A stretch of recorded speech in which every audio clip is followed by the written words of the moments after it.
Imagine two steel giants built to rule the seas. But they never met. What if the Yamato and the Iowa had fought to the death? Two titans of World War II never met in battle. Yet the question still haunts naval historians. The Yamato carried the largest guns ever mounted on a warship. 18-inch monsters that hurled 3,000-pound shells more than 26 miles. The Iowa seemed outgunned with her 16-inch cannons, but she had a secret weapon Japan never fully understood: radar that could see through darkness and rain. These ships never fired a shot at each other. But today, we imagine the ultimate what if. Who would have won? The answer might surprise you. Here's the truth. Neither the Iowa class nor the Yamato class ever fired their main guns at an enemy battleship. Not once. Both were built for ship-to-ship combat. Yet by the time they entered service, the seas were ruled by aircraft carriers.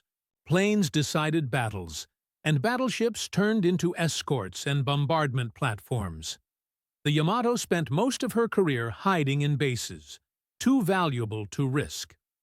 When she finally sailed in April 1945 on a suicide run to Okinawa, she was destroyed by carrier planes before she ever saw a surface enemy. The Iowa-class ships escorted carriers and shelled islands, but never faced another battleship. It remains one of history's great ironies.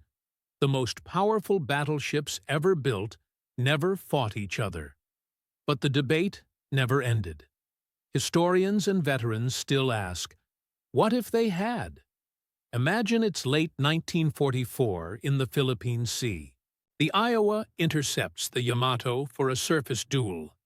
The Yamato is immense, 72,000 tons fully loaded, the heaviest battleship ever built.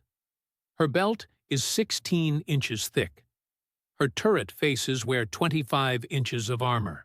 She mounts 9 18-inch guns, each firing 3,200-pound shells out to 26 miles.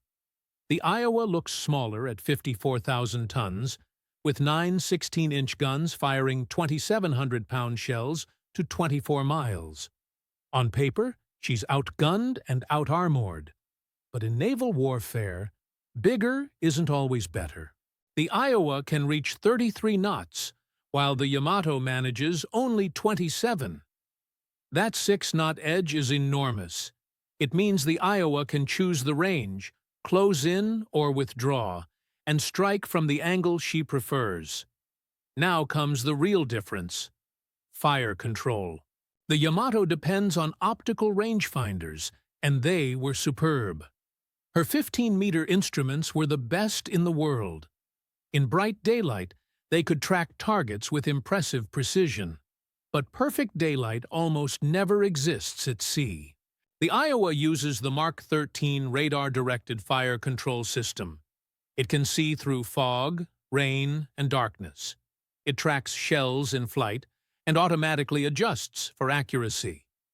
In later tests, the system spotted 16-inch shell splashes more than 35,000 yards away. Officers said it was like drawing the fall of shells on paper and watching them move. Optical range-finding begins to fail beyond 18,000 yards. Iowa's radar works perfectly at 40,000. That gives her a decisive advantage. She can see and hit a target that Yamato cannot even locate clearly. History proves it. In 1944, the battleship New Jersey fired on a Japanese destroyer at 35,000 yards and straddled it, the longest recorded straddle in history. The Iowa could shoot first, hit first, and correct faster than any opponent. Now, consider the shells. Yamato's 18-inch rounds are larger, but Iowa's 2,700-pound super-heavy shells have superior shape and penetration.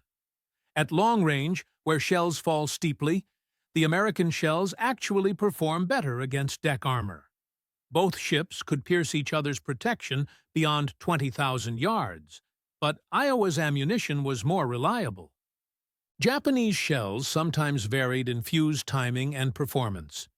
In a duel where every hit counts, that difference is decisive. Damage control gives Iowa another hidden edge. The U.S. Navy treated it like a religion. Crews drilled constantly to fight fires, seal flooding, and repair damage. American ships survived hits that would have sunk others. The carrier Yorktown stayed afloat after multiple torpedo and bomb strikes at Midway.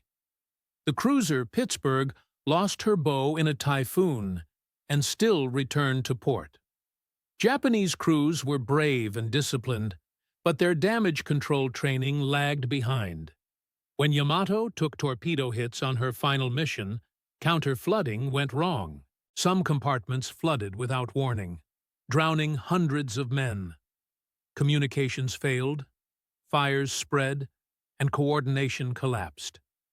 Yamato could take punishment, but not recover from it. In a gunnery duel, that difference means life or death. Now, picture the battle. It's late afternoon. The sky is overcast. Rain squalls move across the sea. The Iowa's radar picks up Yamato at 40,000 yards. The American captain maneuvers to keep the distance where radar gives maximum advantage. Yamato's crew is still scanning the horizon, unaware. At 30,000 yards, Iowa opens fire. Her first salvos straddle the target. Yamato's lookouts finally glimpse the muzzle flashes and respond, but visibility is poor. Their range data is inconsistent. By the time Yamato's guns thunder, Iowa has already scored hits. One shell wrecks the Japanese forward fire control tower. Another destroys radar antennas. Yamato's accuracy drops sharply. The Japanese ship tries to close the range, but her 6-knot disadvantage makes it impossible. Iowa keeps her distance, firing radar-guided salvos with mechanical precision.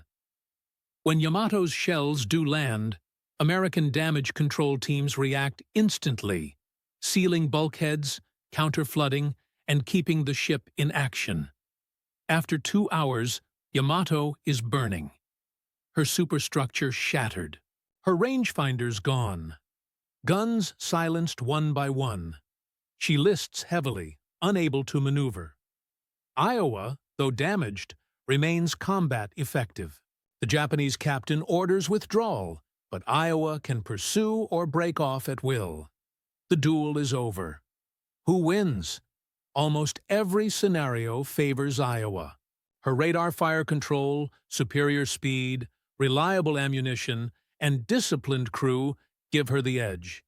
Yamato's massive guns and thick armor cannot overcome those tactical realities.